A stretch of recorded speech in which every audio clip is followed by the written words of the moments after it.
Well, that was a movie. Hello and welcome back to Simon's Rants. I'm Simon, and today I'm giving my first thoughts on Hillbilly Elegy, which was directed by Ron Howard and is starring Amy Adams and Glenn Close. In case you don't know the plot of this film, it's a true life story about 3 generations of a family living in Ohio and Kentucky. It's about their real life struggles as they work through different family dramas and issues together and apart. And this movie so far has gotten a very wide variety of reactions from people. It has an 86% on Rotten Tomatoes from fans and a 26% from critics. It has a 6.7 from IMDb users and a 38% from Metacritic critics. So, as you can tell, audiences seem to like it. They seem to enjoy it, and critics seem to hate it. So where do I stand? Honestly, somewhere in the middle. I understand both sides of this. Because from a filmmaking standpoint, this wasn't a great movie, but I'll be damned if I didn't feel something when I watched it. Like I said, this was directed by Ron Howard, and Ron Howard has a wide range of directing ability. Sometimes he directs A Beautiful Mind, sometimes he makes Ed TV. And this isn't quite Ed TV bad, but it wasn't really anywhere close to A Beautiful Mind either. The writing is sloppy, the directing is mediocre at best, the dialogue is really cringy at times. There isn't, from a technical aspect, much of a reason at all to like this movie. It was made for $45 million, so it is low budget, but it reminded me of several $500,000 movies that come out with the Christian label, like Fireproof. If you've ever seen Fireproof, this reminded me a lot of that, except 2 hours and had obviously a bigger budget because of the big name actors in it, like Amy Adams and Glenn Close. And it also had Hans Zimmer compose the film, and he did wonderfully, by the way. The music was beautiful. It always is when he composes. Likewise, Amy Adams and Glenn Close are always great, and of course were great in this movie. I honestly think that they both deserve a shot at the Oscar, but I don't think either one will get it. Honestly, probably neither one of them will even be nominated, because that's just how the Oscars usually go, but I think they should be at least nominated. But getting back to critiquing the movie, this movie is very hard to critique because, like I said, it's not well made from a filmmaking standpoint. It's got problems with pacing, it's got problems with being cringy and cheesy, and honestly this story is so relatable that you almost kind of wonder what made this story worth telling. And that may sound like a contradiction, but here's my explanation. This movie is a true story. It's based on a true story. So what made this true story any more remarkable than any other story that could have been told? I don't know who chose to turn the book that this was written. It was written by the guy who actually lived it. He wrote the book about his life. Who decided to make that into a movie? Obviously Ron Howard joined in, but I just don't understand why this was thought as a remarkable story enough to be made into a movie. We've had other movies like this. It does remind me a lot of A Beautiful Boy, but A Beautiful Boy was a lot better than this. A Beautiful Boy was one of the best movies to come out the year it came out. This movie is not. But I would honestly give this movie a positive rating, which I wouldn't have if I had only watched the first 45 minutes to an hour.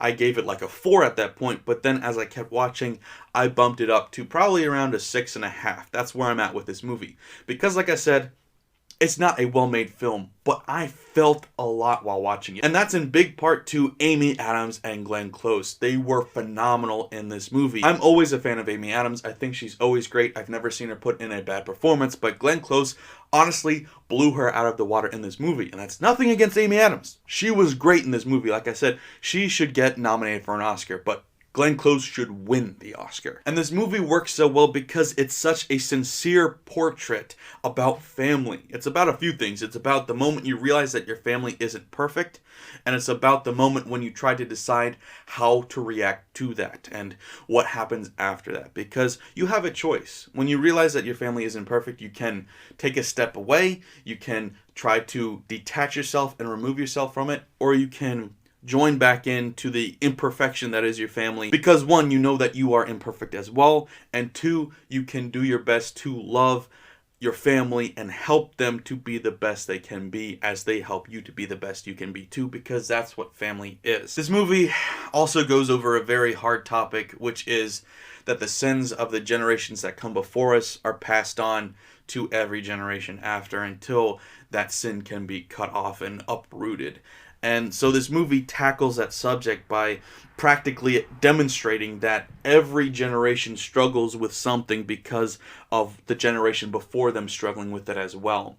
and we can make a decision of trying to fix it, but that doesn't mean it will get fixed immediately. It may still affect generations afterward. And so this movie is really just a raw, sincere portrayal of what family is. And so I struggle giving it a critique because, no, Ron Howard's direction wasn't great. It looked like a B movie at times. And no, the dialogue was awful. Wasn't good. It wasn't. Sometimes it sounded good because Glenn Close was just so good at delivering it, but for the most part, with the lesser actors, like the main character, I don't want to be mean, but neither he as an adult or as a kid, because they switch back and forth a lot, neither actor was good. The good acting came from Glenn Close, Amy Adams, and, what is her name? Haley Bennett. I've never seen her before, but she was honestly Jennifer Lawrence Walmart edition.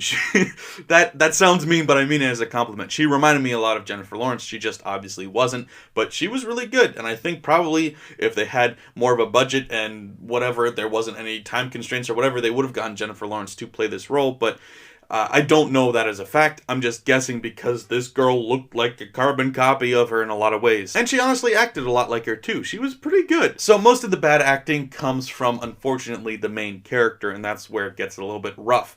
But honestly, the majority of the other cast is great. So it is a very interesting movie that is hard to criticize, because I could go on and on and on about how it wasn't well made, because there was a lot of bad choices. There was a desperate need to rewrite this movie. And like I said, honestly, there was still a nagging feeling throughout most of this movie that what we were talking about wasn't really that special or important, so why was this movie made at all? It was honestly the sincerity of the actors portraying these characters that made it worthwhile.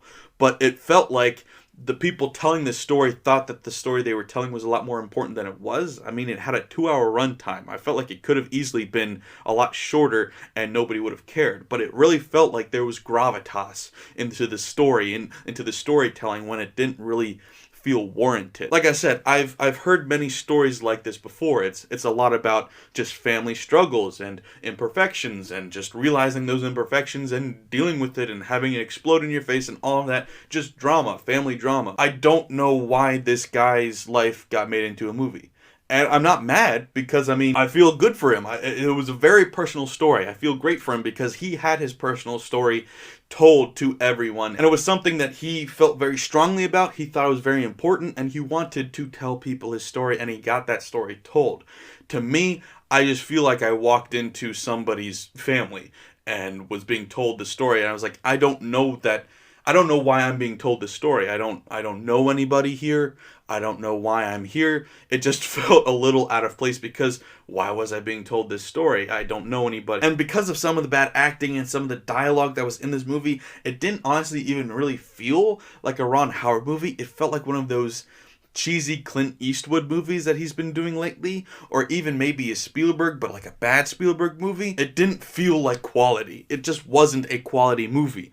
But because of the subject matter, even though I've seen a million stories like this, and even though we've all lived stories like this, there's some nugget to that is important to all of us. Because even though I didn't need to see a movie about this movie did honestly speak to me in a lot of ways, and I can't hold that against it. So even though this wasn't a story that was remarkable and different than anybody else's, I think the fact that this was a story that everybody could relate to in some way, whether it was, man, my family's exactly like this, or there's hints of my family in this story, I think everybody can take something out of it and relate to it. So I think the fact that they were able to tell this story in a way that had a positive message to it and a positive leaning, I just threw my pen, and a positive leaning to this story that could have been a very depressing story, I think that's a good thing. And I think they did a good job at portraying that story.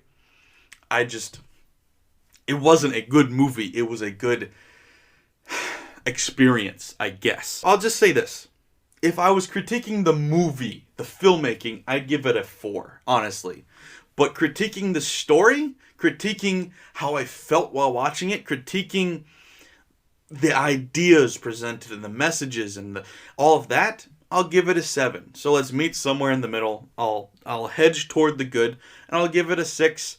And because I'm in such a good mood, I'll give it a 6.5. But the filmmaking of this movie wasn't great. I don't know how else I can say that. It just, nothing about this felt inspired other than the actual concept. But like the filmmaking, I mean, just wasn't inspired filmmaking, if that makes sense. So it's tough because I think a lot of people will really enjoy this movie, and I think a lot of people should watch this movie. I think a lot of people will get a lot out of it, but I definitely understand where the critics are coming from because, yeah, this wasn't a well-made movie. We've seen plenty of movies like this. We didn't really need another one, but I'm not mad as just an average moviegoer that this movie got made because I watched it, I got emotional at times, I also got bored at times, and I also got curious as to why I was watching it at times, but overall, I understood why this movie was made, and I enjoyed it. Like I said at the beginning, both critics and the average moviegoer is right.